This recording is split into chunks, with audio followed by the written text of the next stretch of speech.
आज हमारे साथ हैं देवेंद्र त्यागी जी। देवेंद्र त्यागी जी किडनी के पेशेंट हैं और पिछले 2 महीने से किडनी की दिक्कत से परेशान थे। जब इनको पता चला कि कोई किडनी की दिक्कत है तब तक काफ़ी देर हो चुकी थी, जैसे हर एक किडनी के पेशेंट के अंदर होता है।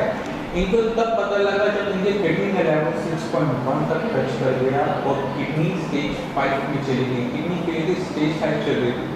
तो ये साइंस इंजीनियरिंग में आए हैं, इन्होंने 1 मंथ का ट्रीटमेंट लिया। 1 मंथ के ट्रीटमेंट के बाद देवेंद्र त्यागी जी आपकी बॉडी में क्या बदलाव आया, आप खुद बताइए। काफ़ी बदलाव आया है मेरी बॉडी में और अब मैं अच्छा महसूस कर रहा हूँ अपने आप को। 1 महीने पहले क्या आपके लेवल से किडनी में काफ़ी परेशानियाँ थी मेरे को। क्या परेशानी महसूस करते थे? ब्लड की कमी होती थी और वीकनेस आती थी शरीर में, और भी काफ़ी दिक्कतें थी। यूरिन में प्रॉब्लम थी। यूरिन में क्या दिक्कत है? अब जलन होती है मेरे, तब भी जलन होती थी बट अब कम है, पहले ज़्यादा था। हाँ, तो क्रिएटिनिन के लेवल क्या थे? क्रिएटिनिन काफ़ी आगे था, 6.5 के आसपास था। 6.5 के आसपास था। और यूरिया और यूरिक एसिड? यूरिया भी 82 के आसपास था और आपका यूरिक एसिड भी करीब 112 था। 12-13 के आसपास था। तो डॉक्टर्स के पास गए होंगे, तो डॉक्टर्स ने क्या बोला था आपके नेफ्रोलॉजिस्ट ने आपको? अरे उन्होंने ये कहा कि मुझे कि आपको आपकी दोनों ही किडनी काम नहीं कर रही हैं और आपको ट्रांसप्लांट ही कराना पड़ेगा। सीधा आपको ट्रांसप्लांट के लिए बोल दिया? उन्होंने कहा अगर आप नहीं सोच रहे हैं तो आप जल्दी सोच रहे हैं, वरना आपको किडनी से हाथ धोना पड़ेगा। देवेंद्र त्यागी जी के साथ एक दिक्कत और थी कि उनकी जो लेफ्ट किडनी है वो नॉर्मल टेस्ट में नहीं थी। उनकी किडनी एक्टोपिक थी, यानी वो अपनी जगह से हटकर अम्बाइटस के नीचे, यानी आपकी नाभि के नीचे की तरफ पोजीशन पर लोकेटेड थी। तो ये नॉर्मल केस नहीं था, किडनी फेलियर था। ये ऐसा केस था जहाँ पर किडनी की लोकेशन भी ठीक नहीं थी और साथ में किडनी और लीवर के लेवल्स भी बढ़े हुए थे। तो 1 महीने का ट्रीटमेंट आपने साइंस इंजीनियरिंग से लिया है, तो क्या क्या बदलाव आपने देखे? जी, मेरा क्रिएटिनिन कम हो गया।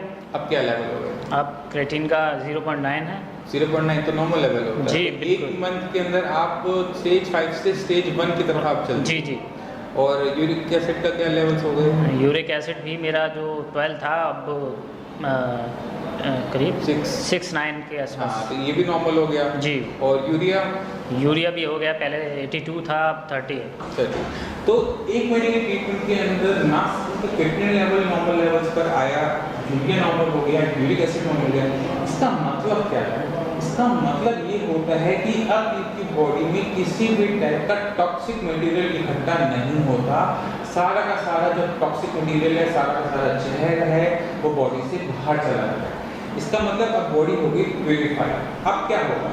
अब second stage of clear party start होती है, यानी अब जब आपकी बॉडी क्लीन हो जाती है, साफ हो जाती है, इसके बाद शुरू होती है हीलिंग। यानी अगर हम पेशेंट को यहाँ पर बनाए रखते हैं तो बॉडी में जो नुकसान हुआ है हाई ब्लड प्रेशर की वजह से या किसी और एलोपैथिक मेडिसिन की वजह से, तो अब किडनी उसे खुद को हील अप करना शुरू करती है।